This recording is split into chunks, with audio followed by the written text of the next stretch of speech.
Hey, Baumi. So I know I have been kind of enjoying the stuff you've been doing for a while, Oh, and thanks. we had you on the podcast Oh a couple no. months ago as well.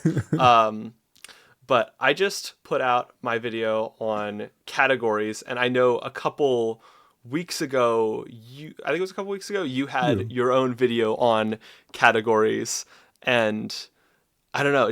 Categories have just been kind of a fixation for me for the past kind of I don't know how long, couple months, and it's just interesting to see how different people approach it.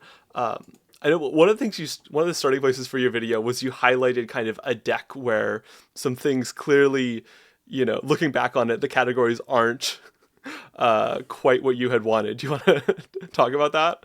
Yeah, so basically I had built a Skullbriar deck and I had included a self-mill category. And I thought that just like was a bit silly now, right? Because why does Skullbriar need a self-mill category? There's no self-milling really going on in that deck. There were four cards in that category. And that's basically like, that was a big point that I made in my video is that by basically over categorizing cards, by taking those four cards that were in the deck, that were in there in the self mill category, I basically put four cards in that aren't doing anything that that the deck needs, but then I made them look useful by categorizing them. And Yeah. that's something I think is generally to be avoided. I found it interesting that kind of your approach to it was, this is almost like a psychological tool that people are using to justify things. Like you're almost like giving a card a nice hat to justify it kind of hanging out in there. And I found that specific example especially interesting because I have, in some cases, done exactly what you're describing of kind of categorizing a very specific thing that the deck might not necessarily care about, but I have done it for kind of the opposite reason. So, like, when I was looking at that video, my first thought was, ooh, that mill category works great if you also have a, like, graveyard payoffs category. uh, because then suddenly you look at your zero cards in the graveyard payoffs category or your two cards in the graveyard payoffs category and you go, wow, this mill category is looking really strange. So I know I tend to categorize kind of setup and payoffs for so many different things. Just like if I look like I'm having some ETB, I'll like throw some ETB. I'll do like ETB payoffs, ETB kind of setups like flickers and stuff. Um, but I find it interesting, kind of the Yeah. the count. That's actually something where I think the way I treat deck building differs from what I've seen a lot online and the way a lot of people do it. And this is actually something that I don't think I did a good job explaining in my videos. I'm glad I get to talk about it. Um, but basically, something that you will see a lot in a lot of kind of like deck building templates is something that that is often called plan cards. Basically, these are the cards in your deck that are your primary game plan. And I think that is nonsense. Every card in your deck should be your primary game plan. Like everything in your deck. Why are you playing cards that aren't Mm-hmm. your primary game plan? That is complete nonsense. And that's why, for example, in the situation you described, where you say, okay, well, I'm playing a flicker deck, so here are my flicker cards. Personally, I wouldn't feel the need to really categorize the flicker cards because, well, it's a flicker deck. There's going to be flicker in it. That is a core assumption. So when I'm adding flicker into the deck, I'm not really specifically categorizing for flicker. Instead, I'm just adding it and then I'm seeing, okay, well, I have these flicker cards because there's a lot of different flicker cards. Now I'm seeing, okay, how do I make use of these in these categories? Like, how do I turn my flicker into removal? How do I turn my flicker into card draw? And in that way, I don't find it particularly useful to then specifically categorize the flicker because, like, again, that's what the deck is supposed to do. Like, I don't need to describe that. Yeah, sure. I know in that case I was kind of thinking of it as a subcategory. And yeah, there are definitely times where I have like if there's some kind of setup and payoff thing that is really central to the deck, central to kind of what the deck is doing, then at that point it might not be as necessary to worry about it. Usually my like you know, 27 little micro categories for setup and payoff are based around, you know, if I'm deciding, ooh, do I want a Flickr package in there, or do I not want a Flickr package in there? I think Um, that might be like probably like a big difference in terms of how we deck build. Like you like having lots of small things in your decks, right? If I understand that correctly, or if I took that. that's that. I know that's been kind of a fixation for me lately. I don't know about in general, Yeah. but yeah, I enjoy kind of having little kind of micro packages here and there where I, you know, and making sure that, you know, the micro package is well integrated. Um, I actually think your points about the plan and kind of how that fits into it is really interesting. And I think it fits because I think something you said in your video was basically that you can have, you know, a ton of cards in your deck relating to your plan, but the problem comes when you have a lot of plan only cards. So a card that Yeah. does nothing else aside from, you know, fulfill this specific kind of niche that your deck is built around. Do you want to Yeah. expand on that at all? So I think a great example of that is like I've been making a bird stack.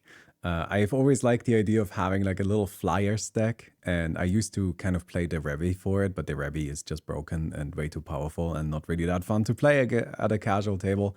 But then they released Choco, the Final Fantasy Birds commander. I'm like, I'm finally getting to play my birds.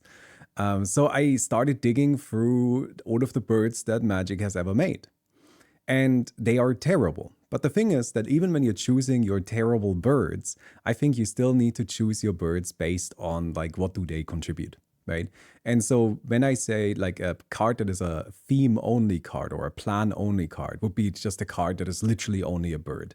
Like I don't know, maybe it gives a little bit of power, or maybe it's just like a vanilla flyer, or maybe it gives me some life link, right? Maybe it gives me Mm-hmm. life gain, which is something that I don't need. Maybe it's self mills, which is something that I don't need. It doesn't help me in my core game plan, which is get birds on the board and hit things. So what I do is I look for birds that, for example, interact with the opponent's board in some capacity, or have some sort of card drawing effect, or maybe ramp in some capacity. And then these are the birds that I prioritize. And so once I reach a, like, basically I take those birds and I categorize them into all, like, okay, this is a card draw bird, this is a ramp bird, this is an interaction bird. And eventually I'm left with a bunch of birds that I couldn't fit. I couldn't fit them into one of my major categories. And at that point, they probably gotta go, because I don't want to have cards in my deck that all they do is be a bird. There are too many playable birds for that, and birds are not good. There are not that many playable birds. But you know, the cool thing about Commander is we have 30,000 cards to choose from. It's basically impossible to build a deck where you just don't actually have anything that's, you know, like that doesn't do anything at all other than just fit the theme. Yeah, I'm sure if you get really specific, you can find Yeah. like the, Actually, you I know, had build that an problem Aurochs today. deck and a little hard to find the removal Aurochs and the ramp Aurochs and Oh, all I, I that. had But I had an idea for a deck today. So, or like I've had it for a while and I wanted to build it today and it just doesn't work. Do you know that one commander? It's a mono red guy. I feel cool or something. I don't know. Mono red guy where basically he has a bunch for every aura or equipment on him. yeah, He makes a 3/1 elemental with haste. And I yeah, thought yeah, yeah, yeah. and I thought that card would be really cool if instead of like being an aggressive Voltron commander that attacks, it's a defensive Voltron commander. Voltron commander that just like holds the back line, just stands his ground and sends the elementals in while the commander defends. Turns out Yeah. there's not enough shield cards. It's just like, yeah, it's just there's not enough stuff that really does anything. Like that Valduk really is didn't work. yeah, Valduk is a super weird case. I've run that in. I've actually run that in a Voltron deck that I built as kind of an alternative card. Like, you know, if my commander gets mowed down, I can you know, throw all my stuff on Valduk instead, and it kind of works. I don't remember if I've cut it or not, but it's weird, and I It's think a not, lot of times it yeah. works worse than you would expect Yeah, for it's not that as good. as as compared to Voltron. Yeah, it turns out it's just, easier to just just punch people in the face and kill. yeah, the Yeah. punching But with a bunch. Yeah, oh, sorry. especially if you're like all of your equipments like are giving some kind of like keywords and buffs and stuff. Like it's all you know. You're having the beefiest blocker of all time, but it's still a bunch of 3/1s attacking. Yeah. So the thing is that like the way I like to treat these kind of categories is basically that instead of having lots of small categories, I like to have very few, very big ones. And I try to fit everything I have in the deck into those categories. So I have a category that I just call card advantage. And if a card scries 2, that's card advantage. We count that. That is good enough for me. All right. Or Mm-hmm. if I am actually playing a self-mill deck, maybe just a card, like if I'm playing here, if I have my little 6 deck, in that deck, putting cards into the graveyard is card advantage in some capacity. I mean, you gotta be Sure, a sure, little sure, bit sure. generous, right? But the Yeah. important thing is I don't get too stuck in the individual like in the weeds, I suppose, because I think getting too specific with the categories makes it so that it's really difficult to then find cards that don't actually do things. Like if I have a card and I can't reasonably argue that it ramps me, draws me cards, interacts, or finishes the game, why is it in there? Now I gotta have a really, really good reason. Yeah. No, and I think that's reasonable-ish. Although I don't know, for some Ish. of those it almost well. So for some of those, like if it's like a little 1/1 bird that scries one, um, I guess if you're really limited on birds, that can be valid. But I think I could see that logic being taken to some cases where, like, oh, this kind of is card advantage because it, like, reorders the top 3 cards of my library or something. But if you take that too far, then I feel like it almost becomes kind of an excuse, Yeah, the that's same way true. that like your mill category might. I, I So I think think it no, I think that's totally valid. That is absolutely valid. But one thing I would like to add at that point, because I think that's important to remember with my kind of like thinking with this stuff, is that mhm. oftentimes again when you see these like templates, I guess for Commander deck building, you will see people say, okay, you play like 10 pieces of card draw. But when I build my decks, I have like 30 pieces of card advantage, right? So I am really generous with how much I put in there.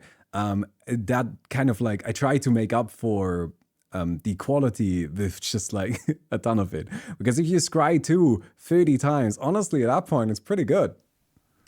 Yeah. Well, I think that's a reasonable enough approach. As long as the kind of all the card advantage is doing something for your deck. Like, if you're running, scry, a lot of decks are going to want scry. Obviously it's not advantage, but it's digging towards something, even a card draw spell. Yeah.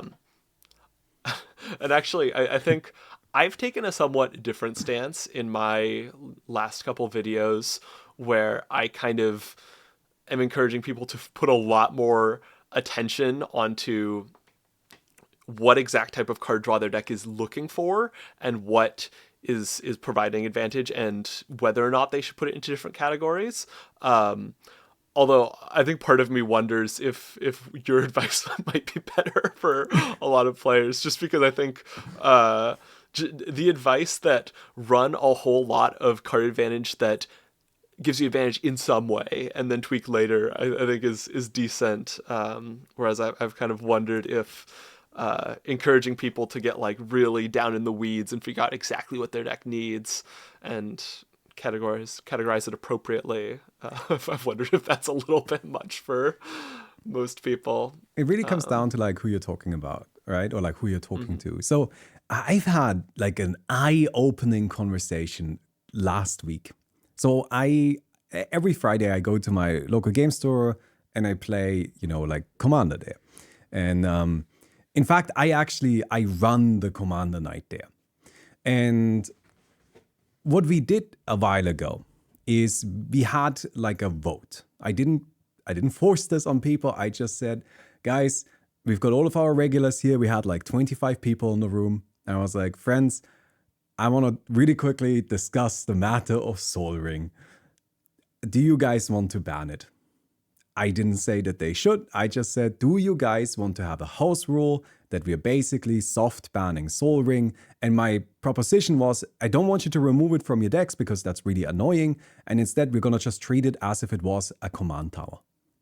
It's just a second command tower in all of your decks. That's it. It's exactly a command tower. It's just a land. And turns Mhm. out all of the regulars agreed unanimously. They all said, yeah, Wow. yeah, no, the thing is that like I talked to them about it afterwards, and everybody basically said the same thing, which is Yeah, no, Soul Ring does ruin more games than it improves. But if I don't play it and everybody else play it, then I never get to have that. But everybody else plays it, and I never get to have that experience of having that like burst. But if we have a Right. house rule that nobody has it, then it's fine. Then we can just focus on the better overall experience. So I thought that was really interesting. I actually thought the proposal would get rejected, but everybody unanimously agreed on it. Yeah, I wouldn't expect. I know a lot of people don't like Soul Ring at this point. I wouldn't. I don't know that I expect it to be unanimous. Um, Well, Although I would also say that I think Wizards of the Coast might think that more people like Soul Ring than actually do. I think it's definitely yeah. been, there's been an effort to make it kind of a mascot and, I like think so the too. I think commander card. it's very much being pushed. But that wasn't actually the point. That was actually just the context for the interesting conversation I Okay, had. So sure. last Friday, then we're sitting down at a table, and there's a guy who like throws in a Soul Ring, and one of the other people at the table is like, "Hey, sorry, we have this house rule here," and then he just said he doesn't get it. He doesn't understand why people think this card is good. He doesn't Hmm. understand why Yu-Gi-Oh players complain about Pot of Greed.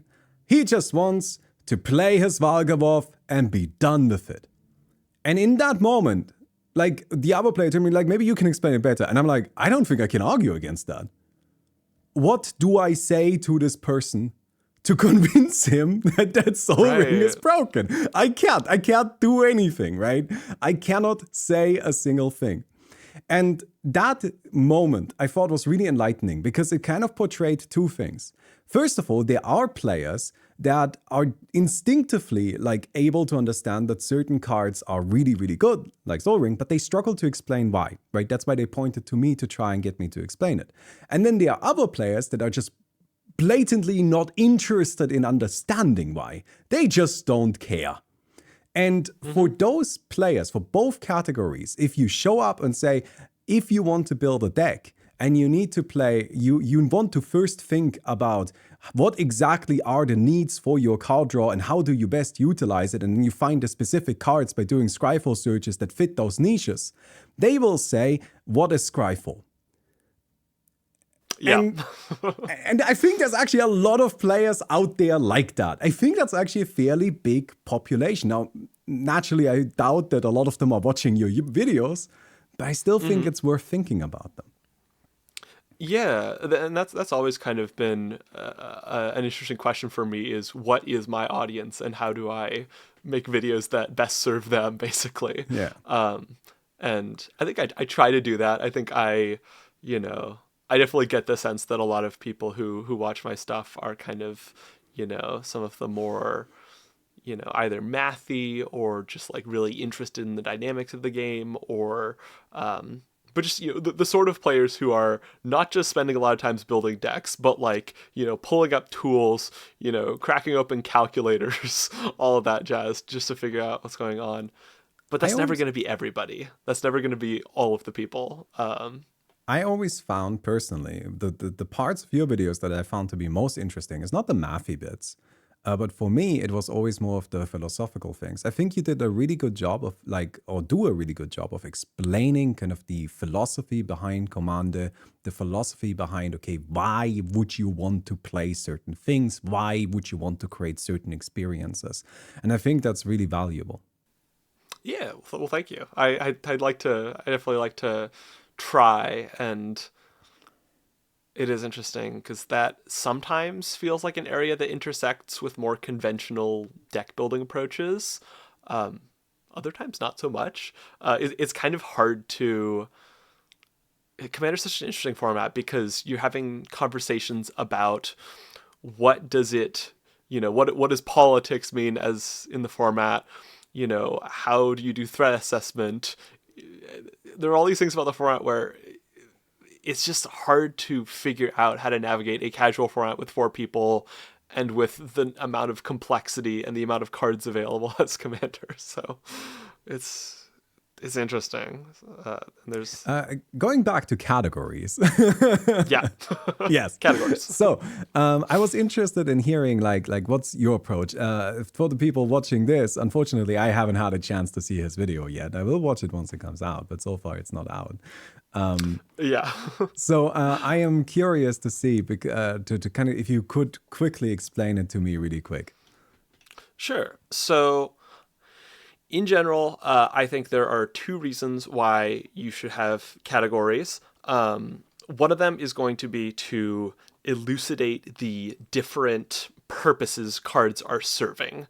And I think I was especially thinking about this for kind of your classics. I know you kind of laid out your three core cards of mana, interaction, card Ca- draw, or value in some Card way. advantage is what I do. Yeah, Yeah. Just so I think, yeah, categories exist to kind of lay out those. Those are definitely good to keep an eye on, and I think categories you can just have a category for each of those, but you can also categorize a little bit within those. But on the whole, one reason to have categories is to keep an eye on these things and keep these things sorted out, so your deck is going to be fundamentally performing acceptably. It's going to be you know, chugging along at an okay speed. It's going to be keeping up decent amounts of resources, and it's going to be able to interact with opponents.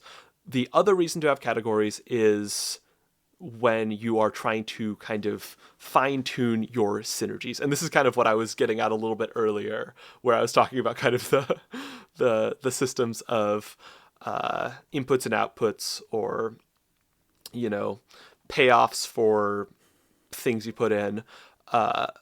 That's kind of the other reason I think categories can be useful, is when you are trying to make sure that a particular package is supported. So you can put in a bunch of blink cards, but you need to make sure that you're having enough ETBs.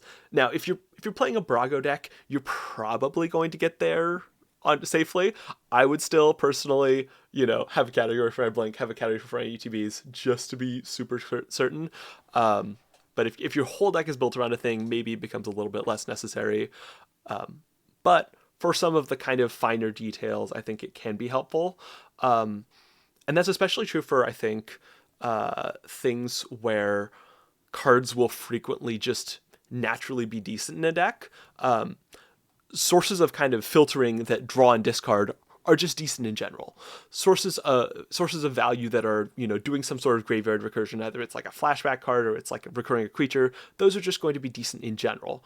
But when you put those together, suddenly you have something greater. If you have like an engine that puts cards into the graveyard, and then you have another thing that uses those graveyard cards, suddenly having categories for them can let you know kind of exactly to what extent these things are going to be working together as a value engine.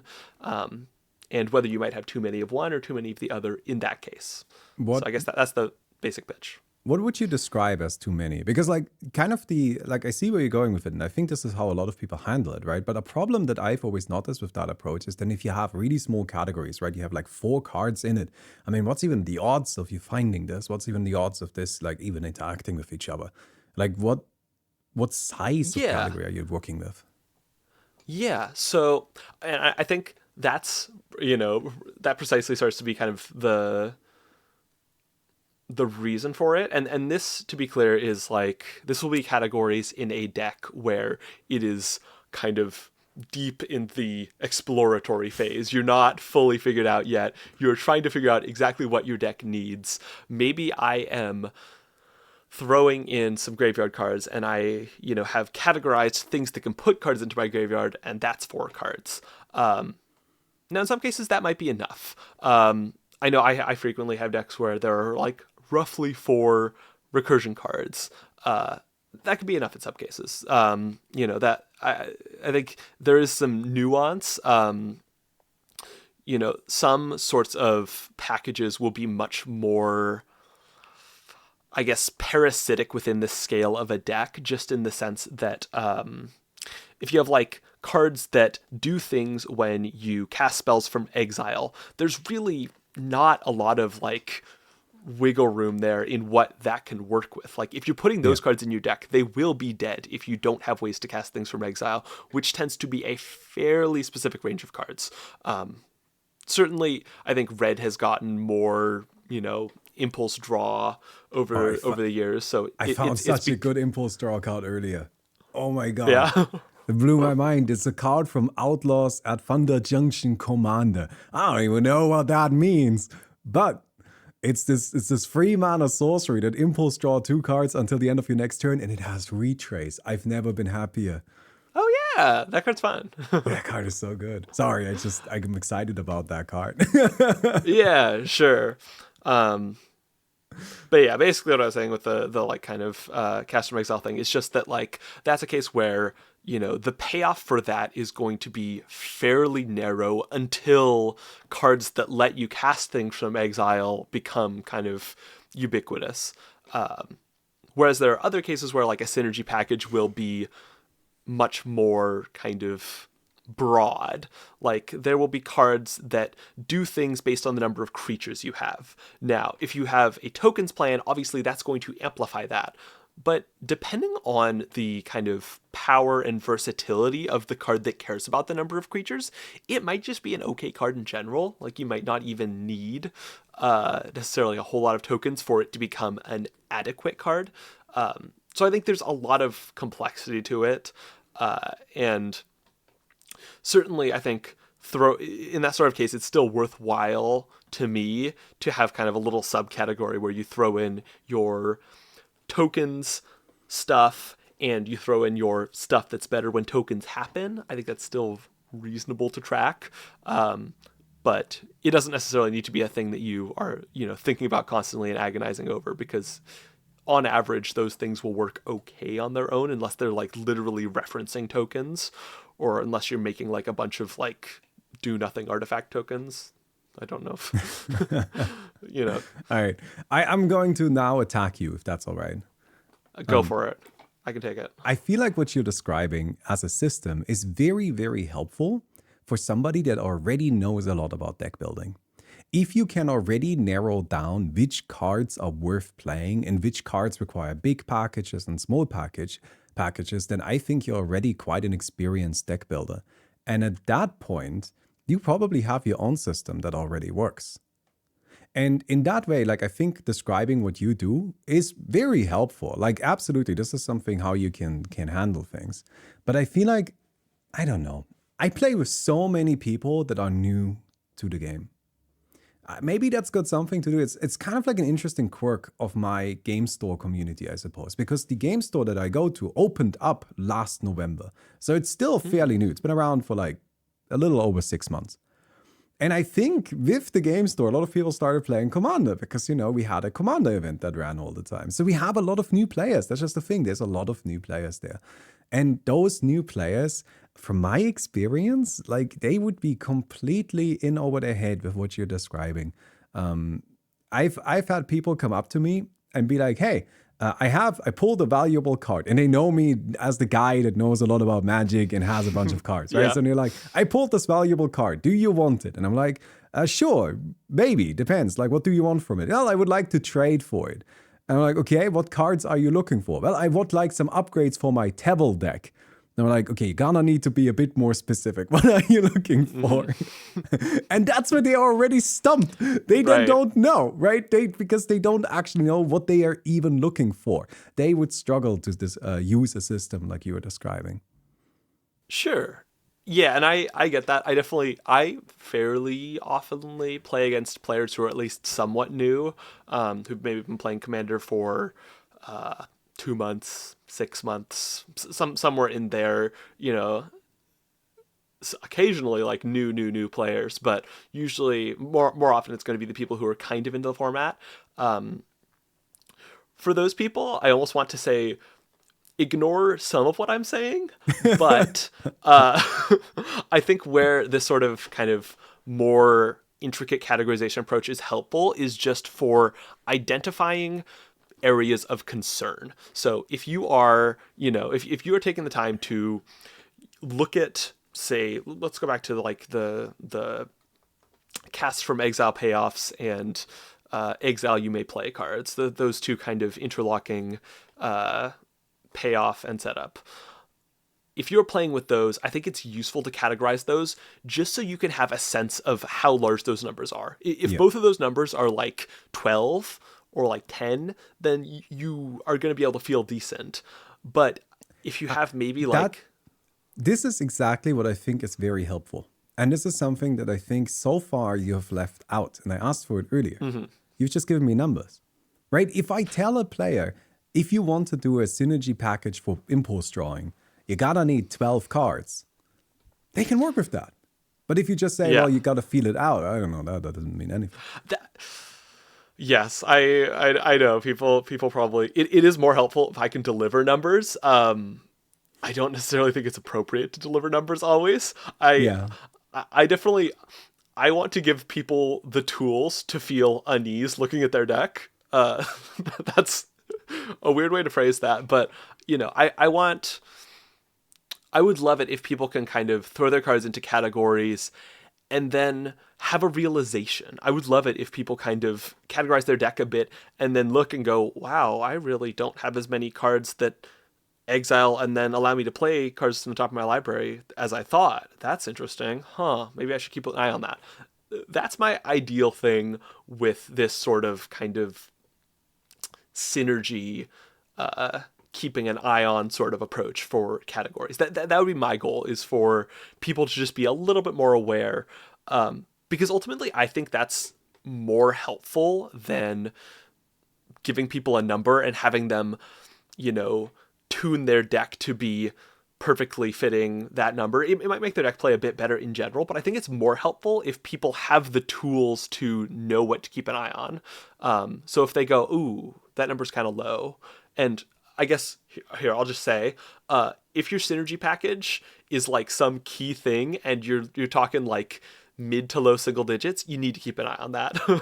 Like if you have like something that's I guess, as I would say, fairly parasitic in the sense that it doesn't overlap a lot with the other things your deck is doing, it's going to be helpful to keep an eye on.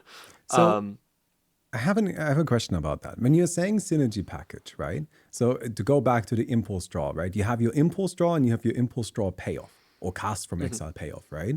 Would you categorize that in one thing or would you keep them separately? I would keep them separate. Granted, I would keep them separate in like a little like subcategory. I know Architect has like the like secondary categories. That's where I usually keep the synergy nonsense, just because you can like pop the thing into multi categories to keep an eye on it, and then like switch it back so you're not looking at this disgusting mess of all the different little like Yeah. packages you're keeping an eye on. But yeah, I would keep them in two categories because I think it's good to keep, an eye on both to make sure they're, to some extent uh, in parity with each other. I've got another question, and I think this is actually really relevant to this. But it might sound like it's a little bit off topic. But basically, what is your goal when building a commander deck? Like, what experience are you trying to craft? Like, kind of broadly. And I know this is going to be very difficult to answer without giving you an example. So I'm just going to tell you how I try to Hmm. build, what my primary goals are when building a deck and when giving people advice on deck building. And that is that my priorities are, I want the player to be able to participate in the match. My priority is not that you win. I don't actually really care that much that you win, but I want you to be able to play. That's what's important. That's why I play 40 lands in every deck. That's why I include a lot of card draw. Because at the end of the day, just as long as you're hitting land drops and as long as you're drawing cards, you'll be able to at least do something in the match. You might not win, but you'll be there. To me, the most miserable experience in Commander is one where you just kind of like don't actually really get to participate that much. And that's the main thing that needs to be avoided. Ideally, I want players to also get like maybe an attempt or two to be the problem slash, go for a win. But it's Yeah, not necessarily important that they make it there. That's not something that matters to me. You will not be able to win that many games in Commander. And in fact, if you win too many, that's actually a problem. And that's weird. That's a weird thing about Commander. yeah, But I think that's like an important context. That's why I put so much emphasis on card draw and mana and lands. That's why that matters so much to me. Because to me, I just want you to be able to play. I don't really care about anything else. But I, yeah. I wonder like what your priorities are. I think I'm generally going to be pretty similar. I look for, I guess my two main things I would look for out of a deck to know that I want to build it is I want it to be resilient, kind of it can, it can survive setbacks. I guess that could also include kind of doing something in the first place a little bit, but just that, it's going to be fairly consistent and able to perform regardless of what game you're in, regardless of what's happening in the game. The other thing I look for is I look for a deck to have some sort of fundamentally interesting game plan. Usually that's a game plan that is going to involve my opponents in some way. I think the decks that I tend to avoid are the decks where it doesn't feel like I'm playing against opponents as much. I'll give a couple examples of this because this can look dramatically different. I have a Malfagor deck that is a scrappy discard deck. This isn't necessarily going to be fun for my opponents always in terms of the fact that like they came into this game maybe looking for something else, but I found that it frequently produces some pretty fun game experiences where people are kind of scrabbling for value and really looking for outs in creative places. It's really a different sort of commander approach than most people are used to. That's going to be fun for some people, not so fun for others, but that's one example of a deck with a fundamentally interesting play pattern. Another one would be my Rada Erktik Held. It's like basically just a ramp battlecruiser deck. This is my deck where you play this deck, you want to become the enemy, because you get all these lands, you're doing all this nonsense, but you're a very defeatable enemy. So it produces this kind of cool arch enemy dynamic where people are ganging up against you, and you might win, but you might not win. They might be able to overcome you, and if you get far enough ahead, you have some good tools for winning the game quickly. But until you're pretty far ahead, you don't. So those would be my two, and I think the resilience and kind of consistency piece is definitely one that has a big influence on what I'm suggesting for categories. I imagine your kind of ethos of wanting to play the game is kind of similarly influencing your advice on categories. And that's why I want people to kind of keep an eye on these little subcategories they're looking at. Keep an eye on their synergy packages. Make sure that you're not running stuff that's not going to come together to form a game plan. Because if you're running like 5 of one thing, 5 of another thing, 5 of a setup, 5 of a payoff in this specific, kind of parasitic thing that doesn't really tie into the rest of your deck that well, that's just going to produce bad games pretty frequently. That's not going to produce a fun time. You're going to draw one or draw the other, and if you draw the setup, then maybe you're having an okay-ish time, although if it's a little bit subpar, then maybe not. But if you're drawing a payoff card without the setup, that's just, you're setting up yourself up to not play Magic. So I think we do come at this from similar directions. We just maybe diverge a little bit. Yeah, well, I think I narrowed down like where we diverge, right? Like one of the things that I think differs for how we like to build decks probably is you like having different ideas in a deck. You have a main idea, but then, and please tell me if I'm wrong, but this is what it sounds like to me, is then you will have kind of like smaller packages within the deck that have different branching concepts that hopefully can synergize with each other, but ideally also work by themselves, would be my guess. Yes. For me, the way I like to build my decks is I have plan A, and then I have plan B, and plan B is just how do I get back to plan A. I have one thing I want to do, and I'm going to try to do that thing. And if that means I'm going to attack you with birds, then that means I'm attacking you with birds. If that means I'm going to landfall 700 times in mono white with Felidar Retreat, then that's what my deck is built to do, and really nothing else. And I think that's kind of like the difference, right? Because my decks tend to be very streamlined on a single idea, on a single plan. I don't really necessarily need as many smaller categories as you do. But for me, it's much more important that because my decks are streamlined for a single plan, and I'm willing to play worse cards because of that, because I'm just like, whatever, I'll play some garbage as long as it fits into my theme. I do need to pay close attention that I don't accidentally put something in that literally does nothing. Sure. No, and that totally makes sense. I think my decks sometimes will fall on a gradient.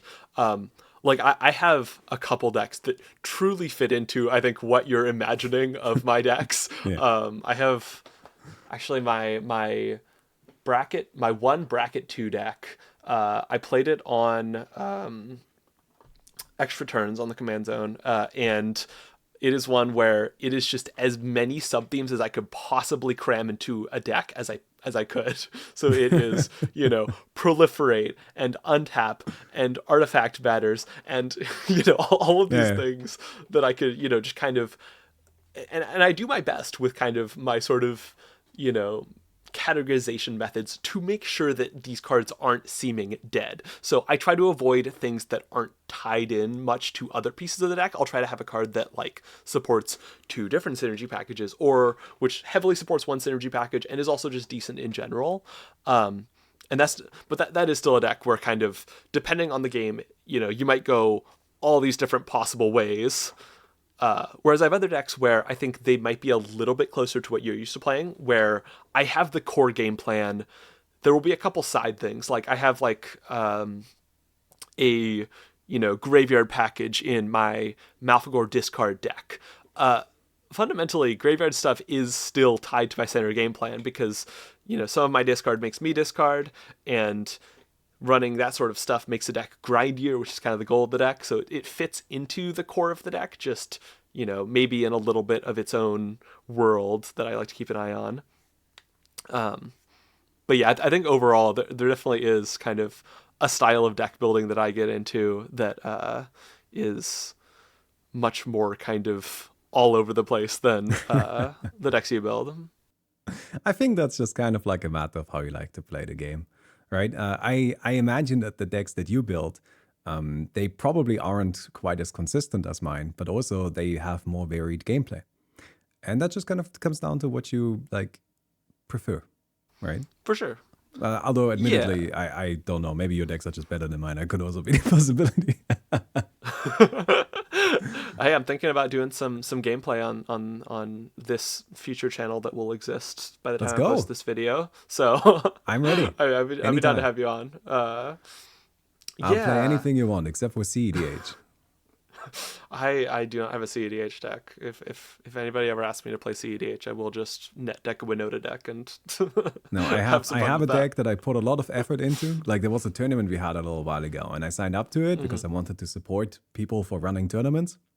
So I net deck. I built a CDH deck from scratch all by myself, and I don't like playing it because I don't like CDH. Yeah. No, that's fair. That's fair.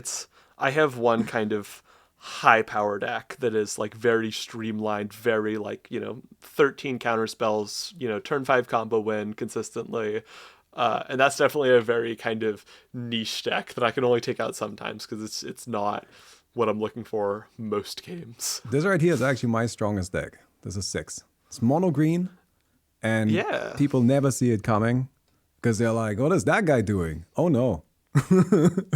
Like, Yeah.